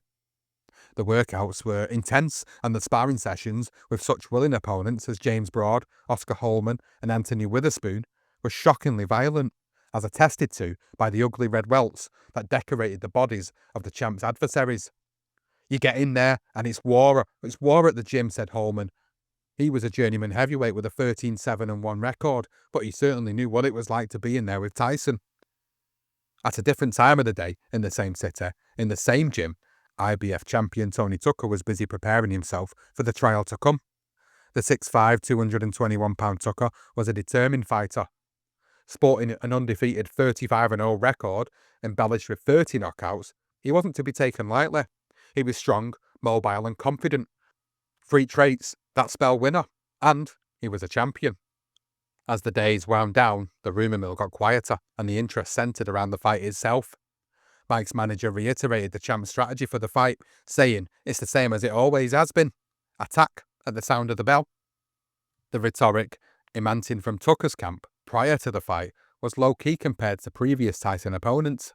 Tony Tucker himself expressed quiet confidence when the smoke cleared he would be crowned champion. He said, "Here I am, a man who don't know nothing about losing, and I'm a 12-1 underdog. I get motivated when I hear these odds. I don't get mad about it. I've got something to prove. Somebody's going to get rich betting on me." Kevin Rooney was another one who respected Tucker's talents. He said, "Deep down, I feel that Tucker will come out to fight. He has a snappy right hand, and it could go longer than most people think. But I will say that it will be an exciting fight." As the sun set beyond the stark Nevada desert on the evening of August 1st, referee Mills Lane brought the two champions together in the centre of the ring at the Hilton Centre before a near capacity of 8,000. The IBF King and the WBA WBC champ eyed each other warily as they listened to the final instructions prior to the long-awaited unification shootout. The HBO series had begun over a year ago with 3 separate title holders and a dozen or more claimants to the throne. Now the field had dwindled down to only 2, the IBF champion Tony Tucker and the WBA WBC King Mike Tyson. The time had come to pit champion against champion in the final gladiatorial encounter. 2 gladiators would enter the arena clad in only sandals and loincloths, unarmed except for their fists. One of them would emerge as the undisputed king of the heavyweights. The fight itself was an exciting one. Tony TNT Tucker did in fact come to fight, and he gave a good account of himself. His best moment came only 1 minute into the fight when he caught a pressing Tyson flush on the chin with a sizzling left uppercut. The force of the blow lifted the smaller man completely off his feet and drove him back on his heels. A lesser man might have hit the canvas immediately and called it a night. To his credit, the kid from Catskill absorbed the blow with his mighty neck and came right back on the attack as if nothing had happened. As Mike admitted later, "I kinda took him for granted, and that was a big mistake." Tucker's strategy was well thought out and proved effective against the WBA WBC champ in hand-to-hand combat, flurrying for a few seconds, then dancing out of harm's way one more time. On those occasions where Mike successfully worked his way inside, the Texas heavyweight tied him up to prevent the patented Mike body attack from materialising. For his part, Mike maintained the pressure constantly, following his man, working his way inside and unleashing punches with bad intentions whenever the opportunity presented itself. There were no knockdowns in the fast-paced affair, although Mike landed numerous hard left hooks and jarring rights to Tucker's head. For the most part, they were one-shot forays as Tucker's clinching tactics stalled the New Yorker's attempt to initiate multiple combinations. Tucker's strategy made the fight interesting, but Mike was still winning most of the rounds. His punches were the most effective, and little by little, they wore down the IBF champion. Mike noticed a change in the big slugger as the fight progressed. He said, after 6 or 7 rounds, he stopped fighting and started running. He knew he couldn't win, so he was just running to go the distance. He was looking for miracles. There were no miracles here. When the final decision was announced, it was no surprise. Mike was declared an easy winner, yielding only 2 rounds to the former IBF champion. The kid from Catskill now stood alone at the top of the heavyweight division, holding all 3 crowns, the WBC, the WBA, and IBF. August 1st, 1987 was a day to be remembered in boxing history. It was the beginning of the Tyson era. As soon as all the ringside formalities were completed, Don King staged a garish coronation ceremony in the hotel ballroom. The champion good-naturedly attended the festivities and permitted himself to be escorted to the stage via a long red carpet. He was seated out on his royal throne wearing the purple robe trimmed with ermine, the royal sceptre in his hand. He graciously allowed Don King to place the ermine crown upon his head, a crown described by the flamboyant promoter as studded with baubles, rubies and fabulous doodads. According to King, England had never had a coronation like this. Mike's only comment was an embarrassed, "I feel like a freak," and he should have felt like a freak, because on this night, he was. Michael Spinks and his mentor Butch Lewis watched the Tyson-Tucker fight from the cheap seats. Lewis got on his soapbox at every opportunity, trying to sell to the public on the ultimate fight. The WBA WBC IBF champion against the real champion, the people's champion, his man Michael Spinks. He said, "This is the ultimate fight. It's unpredictable. No one knows how it will turn out. Jim Jacobs, for one, was annoyed at the constant bantering from the Spinks-Lewis duo. He said, "They had the chance to fight Mike Tyson, but they chose to break their contract with HBO. They withdrew from the tournament to fight Jerry Cooney. We keep our commitments. We are fighting Tyrell Biggs in October. We have another match scheduled for January, and we will fight in Tokyo in March. Michael Spinks is not on our agenda. We have no plans to fight Michael Spinks, and you can write that with an exclamation point." For the first time since he fought for the championship, Mike would not be fighting in Las Vegas. The Tyrell Biggs fight would be held on October 16th in the Trump Plaza in Atlantic City, New Jersey, the first title fight under business magnate Donald Trump. On Tuesday, August 25th, a press conference was held at the Grand Hyatt Hotel in New York City to announce the fight formally, to present the new boxing entrepreneur Donald Trump, and to introduce the combatants in what Don King called the clash for the crown. 6 days later, the sports world was saddened by the death of one of its legendary sports columnists, Dick Young of the New York Daily News and New York Post. Young, who spent 50 years behind a typewriter, had covered such magical names like Joe DiMaggio, Joe Louis, Rocky Marciano, and Man O' War. A major concern had permeated at the offices of Big Fights Inc. during the early days of autumn: how badly Mike's image was damaged by the Greek theatre incident in June. The whole ugly episode was dragged through the papers again on September 29th, when Los Angeles judge Maral Caracasson dismissed the charges after Tabitha Gonzalez and Jonathan Cesares, the alleged victims, said Mike had paid them damages. It was reported that the champ had paid the two in excess of $60,000 not to pursue the criminal charges. One source close to Mike's camp said, "Forget the cover of Wheaties box now. This will cost him millions." Not so, said Wheaties spokesman Bill Schaefer, who was quoted as saying that the Wheaties policy did not infringe on athletes' private lives, but on the individual athlete's outstanding sports accomplishment. Schaefer said, "It's how a champion handles adversity in their sport, not in their private lives. No question he's a champion athlete. Tyson could very well be the winner of the Wheaties Award someday." Meanwhile, back on the fight scene, things were heating up at Trump Plaza press conference in Atlantic City as Jim Jacobs and Lou Duva went head-to-head. Don King couldn't have written a better script. "These two teams don't like each other," he said, as Jim Jacobs and Lou Duva traded barbs. Duva jumped to the front as he predicted victory for his fighter. He said, "Biggs would have beaten if you two would have met in the amateurs, and now he will beat you, and beat you good in the professionals." Jacobs countered Duva's attack on his fighter, revealing that members of the Biggs camp called their number one contender a mental case. Biggs added, "I'm already an admitted drug addict if that makes me a mental case." But he promised, "We're going to see a whole different Mike Tyson when he feels my punches. He hasn't really fought the caliber of fighters that I have. Mike could barely knock out guys who could barely stand up in the beginning. All the pre-fight hype, I've had it. I'm ready to fight." Mike's response was short and sweet. "I don't think there's a human being on this planet that can kick my butt." As usual, Kevin Rooney had the last word. "Talk is cheap. I hope and pray Tyrell Biggs comes to fight, and we'll find out just what he's made of." As Mike's training camp got underway in Atlantic City, it focused attention on the struggle between the two gambling meccas, Atlantic City and Las Vegas, for the control of the major championship boxing extravaganzas. For 10 years, Las Vegas had controlled the big fight purses. Now it was a toss-up, with a slight edge going to the East Coast.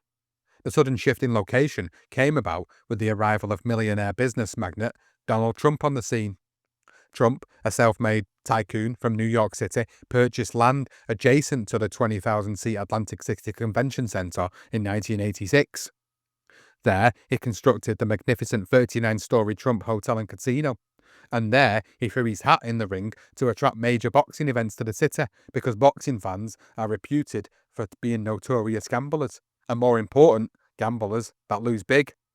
Boxing and gambling have always gone hand in hand. Trump's first big coup was staging the Spinks-Cooney match, the much publicised war at the Shore.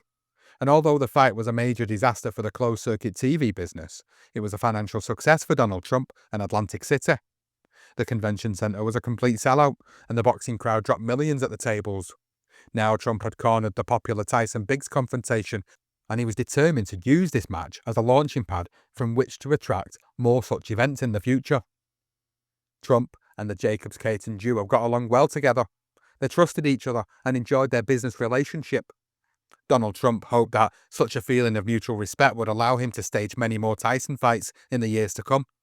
In addition to Trump, Atlantic City had many other advantages to offer Mike and boxing fans. It was close to Mike's hometown of Catskill, New York, making it easy for him to commute back and forth if he so desired. It was also in the middle of the country's major metropolitan area and was easily accessible from New York or Philadelphia. Once settled in Atlantic City, Mike quickly became involved with one of his pet projects.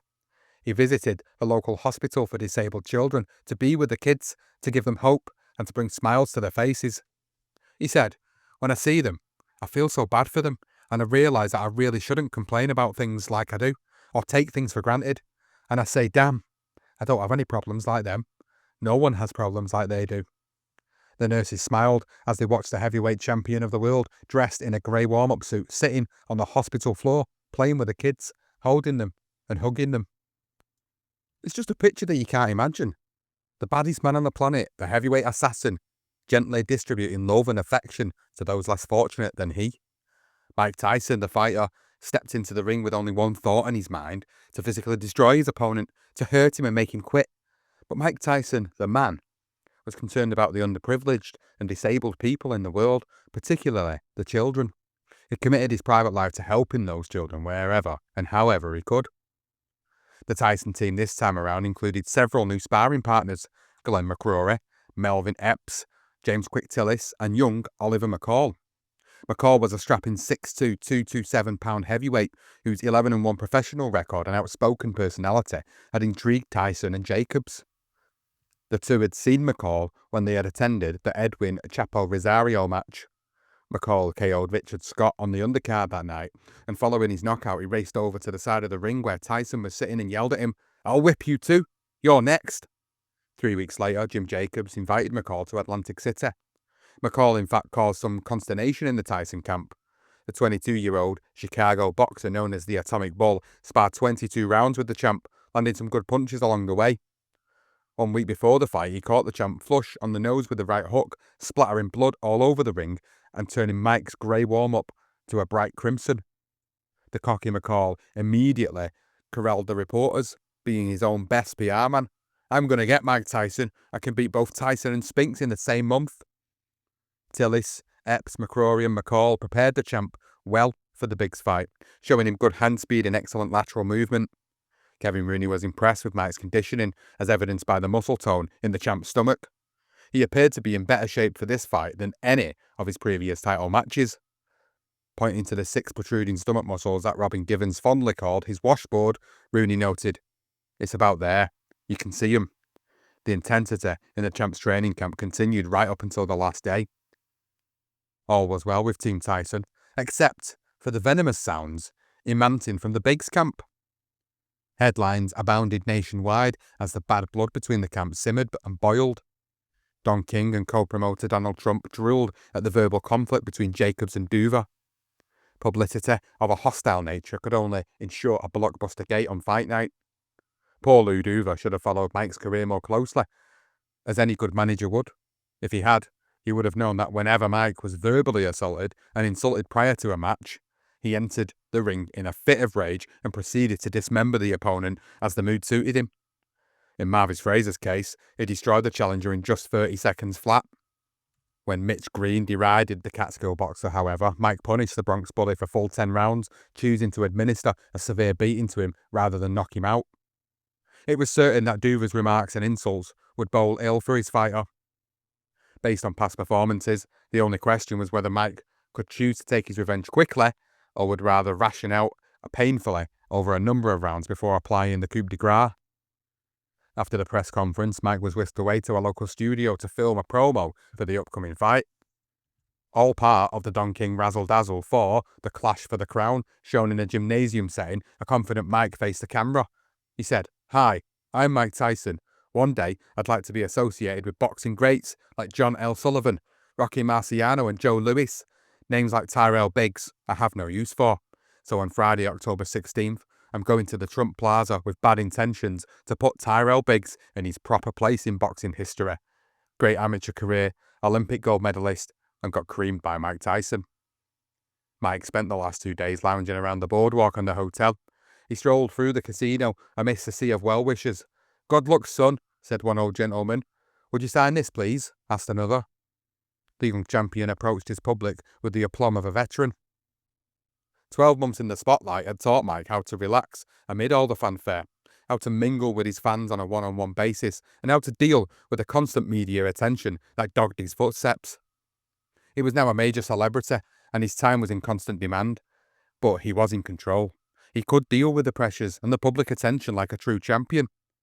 As Rudyard Kipling wrote in his famous poem, "If you can talk with the crowds and keep your virtue, or walk with kings nor lose the common touch, yours is the earth and everything that is in it, and which is more, you'll be a man, my son." The two fighters found it difficult to keep their minds on the training regime with all the distractions around them. The interviews, the publicity photos and the press conferences. It was to the credit of both Tyson and Biggs that they arrived at the convention centre on fight night in tip-top physical condition. As fight time approached, the champ was in a study in relaxation. Sitting casually on the rubbing table in his makeshift dressing room, the Brooklyn-born boxer, attired in a hooded grey warm-up suit, quietly listened to the music of Sam Cooke.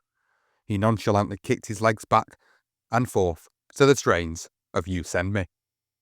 At precisely 10:20, the door opened and a visitor peered in. "Mike, you're on." The champ smiled, gave him a thumbs-up sign and a wink, and slipped off the table. "Let's go." Matt Baranski grabbed his bag and quickly checked it to be sure he had everything he would need in case Mike got hurt. Fresh adrenaline, coagulants, thrombin, an Avatane, an ice bag, surgical scissors, gauze, and Q-tips, and a pressure plate to help reduce the swelling or to move blood away from a critical area such as a swollen eye. As the champ moved towards the door, his expression suddenly changed from one of contentment to one of hate. It was as if a dark cloud had passed across his face. His thoughts became instantaneously focused on only one thing: destroying his opponent as quickly as possible. Tyrell Biggs slipped from his dressing room almost apprehensively and descended the stairs to the convention centre, surrounded by a large entourage of handlers and security people. He was decked out in a white satin Nehru shirt with his name and the logo "Realise Your Potential" emblazoned across the back in bright red letters. Outwardly, the Philadelphia fighter looked fit and ready, but as the great Roman orator Marcus Tullius Cicero once noted, "The eyes are the windows of the soul," and Tyrell Biggs' eyes gave him away. They revealed to the world what was lurking in the deep recesses of the challenger's soul as he climbed into the ring to do battle with the heavyweight champion. The emotion that Biggs felt was fear. Iron Mike almost ran to the ring, so anxious was he to get his hands on his amateur nemesis. Mike's sombre appearance and his black sockless and robeless dress stood out in dark contrast to the challenger's flashy attire. It was only in their eyes where the champion had the advantage, the eyes and the head. As round one got underway, the challenger showed excellent lateral movement and a stinging jab, two weapons that could give Mike trouble over the distance if they could be maintained. Mike was out fast as usual, applying immediate pressure on the challenger. A hard right to the ribcage drove Biggs across the ring at the start of the round. Biggs was on the balls of his feet backpedaling away from the champion's advances, trying to throw him off balance with constant movement. Mike patiently stalked his man, bobbing and weaving from a low crouch, trying to work his way inside the tall Philadelphian's defences. It became obvious early that Biggs had one serious weakness that could be exploited by the Catskill assassin and result in the challenger's early exit from the fight. Biggs carried his left hand very low, down by his waist, offering an inviting target for a Tyson right hook.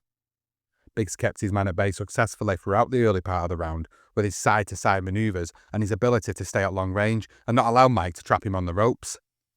Mike maintained his low peekaboo crouch like a well-disciplined student.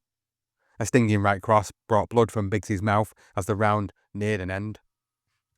Biggs had already slowed noticeably under the Tyson attack and, inexplicably, stopped dancing after the first 2 minutes. In a pre-fight press conference, the Olympic champion told reporters he had a plan to defeat the champion, whereby Mike remarked, "They all have a plan until they get hit the first time." Apparently that's what happened to Biggs in round one. As soon as he took one good shot from the champion, he forgot his fight plan and fought just to survive. At a post-fight interview, Biggs stated that he lost his confidence in round one.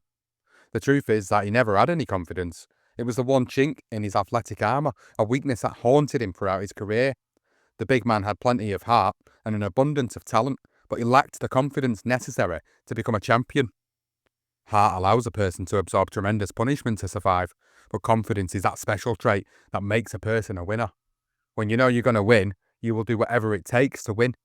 Tyrell Biggs was a courageous fighter, a survivor, but Mike was a winner. The Philadelphia fighter began to unravel in round 2, pushing his jab instead of throwing it, and forgetting all about alternating his line of retreat. The outcome of the fight soon became a foregone conclusion. Tyrell Biggs was emotionally overwhelmed by the determined champion. His effort lacked enthusiasm, and he seemed bent on surviving rather than on winning. If Tyrell Biggs could regroup and begin moving and jabbing, he could still win the fight, but as a stationary target, he couldn't hope to survive 15 rounds. It was only a matter of time before Mike recorded his 28th knockout. The kid from Catskill took the challenger apart methodically, round after round, thrashing him with crushing body shots and shifting to the head with stunning left hooks to Biggs' unprotected chin. Blood had flowed from Biggs' mouth after Mike split his lip in the first round, and a nasty gash was opened over his left eye in round 3. It was the same eye David Bay had slashed open on March 7th. The wound would require more than 20 stitches to close. Biggs' chest and trunks were covered in his own blood as he came out to face the onslaught in round 4. He desperately grabbed the champion around the ears with both gloves in an effort to stop the punishment. But Kid Dynamite continued to dish out a systematic beating. Between rounds 4 and 5, trainer Kevin Rooney admonished the champion and he said, "You're laying back. You're taking it easy. You can't take it easy with this guy. You've got to keep the pressure on. You've got to move your hands. You've got to throw the combinations. You've got to put 2, 3, 4 punches together. Do you understand what I'm saying?" Across the ring, Lou Duva tried to encourage the embattled challenger. "One more round.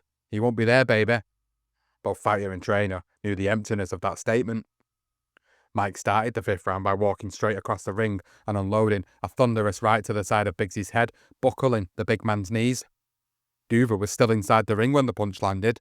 The pummeling continued throughout the round as the stronger Mike overpowered the game but outgunned Olympic champ. Biggs tried to fight back, but his punches fell like harmless drops on the body of the former Brownsville street kid. A solid Mike right hand found its target at the 1 minute and 30-second mark, and a short chopping right to the ribs caused the Philadelphia fighter to wince in obvious discomfort. Biggs' face looked like something that had gone through a meat grinder. In addition to the bloody mass above his left eye, an ugly swelling appeared underneath his right eye, and a constant trickle of blood oozed from the corner of his mouth. Biggs' corner worked frantically to inspire their charge between rounds, but it was all in vain. Lou Duva pleaded with his fighter, "Now look, don't give in to this kid. Keep your hands up when you jive. Don't trust the guy." Round 6 began like every other round, Mike walking through Biggs' defence to score with combinations to the head and body. The champ's punches were landing with increasing ferocity and accuracy as he stalked his man like a jungle predator. A sizzling right cross to the temple was followed by a similar punch from the left side. Mike advanced on his man with 37 seconds left in the round and unloaded a flurry of punches to the head and body, each punch thrown with bad intentions. Biggs had a look of panic on his face as the round came to an end. Kevin Rooney implored his man to step up the attack. "More 7s, 6-5-1, 6-5-2-1, get to the side, play with this guy now, you understand? This guy's got nothing, give him a fake, step to the side." In the Biggs corner, the attempt to rebuild the challenger's destroyed confidence continued. "You've taken the best he's got, so what the hell's wrong with you? Come on, this guy's gone. Come on, you're a better fighter than him. If you got no legs, fight him inside." As the two fighters clinched at the beginning of round 7, Mike came up with a forearm that knocked Biggs' mouthpiece into the second row of spectators. Biggs' legs appeared to be gone, and Mike pummeled the stationary target around the ring with an avalanche of blows. The champion moved in low, bobbing and weaving to avoid the challenger's jabs. The pain of the fight was evident in Biggs' actions as he frequently covered up in anticipation of a Tyson barrage, even when one was not forthcoming. This action was the ultimate admission of intimidation on Biggs' part. The challenger tried to get inside Mike's hooks, hoping to land a lucky punch, but he was no match for the energetic New Yorker. With 32 seconds left in the round, Mike caught Biggs with a glancing left hook to the temple, similar to the punch that destroyed Trevor Burbick. The big heavyweight toppled backwards through the ropes onto the apron of the ring, with Mike falling against the upper strands, straddling the fallen fighter. Biggs' face was a study in pain and disbelief. His body and trunks were drenched in his own blood as it gushed from the jagged wound above his left eye. He valiantly volunteered to continue the battle, but it was a foolhardy gesture. 6 seconds later, a thundering roundhouse right put Biggs on Queer Street, and a follow-up left hook to the point of the chin found its mark. The challenger stumbled back several feet before collapsing in a neutral corner, his head resting comfortably on the bottom strand of the ropes. Referee Tony Orlando immediately stopped the fight without a count, fearing for the safety of the Philadelphia fighter. At the post-fight interview with HBO analyst Larry Merchant, the champion brimmed with confidence. He said, "I was having a great time out there. I felt good. I was in the best condition of my life, and I did what I was supposed to do. I hurt him with body punches. Actually, he was crying in there, making women gestures like, ooh, ooh. I knew he was breaking down, perhaps from the 4th round on." It was obvious that Mike Tyson was maturing as a boxer with each fight. In this fight, he exhibited a good left hook, better use of his jab, and more body punches than in recent outings. Mike Tyson had just won his 5th championship fight in little less than 11 months, and he deserved a long rest. But there was no rest for the champion yet. He had promised his fans he would be a fighting champion, and he was already scheduled to meet 4 new opponents in the next year. Mike Tyson, the youngest champion in heavyweight history, had set his sights on a new goal now. He wanted to be recognised as the greatest heavyweight champion of all time. And there we go, ladies and gentlemen. We pause for another part ended, ready to go for part number 6 of the Mike Tyson career profile. I do hope you've enjoyed the episode. As always, I hope you've enjoyed the level of detail that goes into Mike Tyson's life, his career outside of the ring, some of the side stories that are involved in Mike Tyson's career profile. I've thoroughly enjoyed learning more about some of the intricate details of Mike Tyson's life. It's been great so far, but there's still so much more left to come, of course. And if you've enjoyed the episode so far, please, as always, leave a comment on Spotify if you're listening there. If you have listened to this on any other podcasting app which has a comments facility, please do leave a comment below. If you've not listened on any of those podcasting apps that has a comments facility and you've listened to it a different way, then go to the social media pages and let me know what you think of these episodes. Send a message on Instagram or Facebook, please. It really, really is appreciated with all the feedback that we get from these episodes. I hope the guys on Patreon, you have had early access to this episode, and I hope you've enjoyed it. Of course, fully ad-free, no ads included in this. And if you're not a patron to the BTR network, please do go and check out patreon.com/BTR Boxing Podcast, because on there we have different tiers, different memberships. It's all really in support of the podcast network, and it really does help us get more information and present more detail and thorough episodes like this on Mike Tyson. This is the longest career profile I have ever done. There's so many parts, so many intricate bits of information, and that's also a testament to my guy Hassan, who has been absolutely amazing joining Team BTR only a couple of months ago. He's supported with the Jersey Joe Walker episode. He's now supporting with the Mike Tyson episode. He's doing a wonderful job of putting these things together, and it really shows. It might be longer than what you guys are used to, which is why it's in more manageable chunks, and I hope that you have enjoyed all of this information. If it's not for you, if you think we're going too detailed into it, if you think we're going too far into it and it's just extending it and going on forever and ever, also do let me know, because I do take all this feedback on board, and if we need to chop these things down a little bit and only make it 4 or 5 parts, then that's what we'll do. But if you are enjoying this format and you're enjoying all of the intricate details of Mike Tyson's life and career, then really please let me know, because it really does make a difference to how we plan things moving forward. I hope you've enjoyed it, guys. Again, if you have, let me know. If you haven't, also let me know. That is it for this episode. We will be back very soon with part 6. If you've not heard any of the other shows on the network, you can find them at Legendary Nights, The Darker Side of Boxing, and of course, the main BTR Boxing podcast. Thank you as always, and we'll see you next time.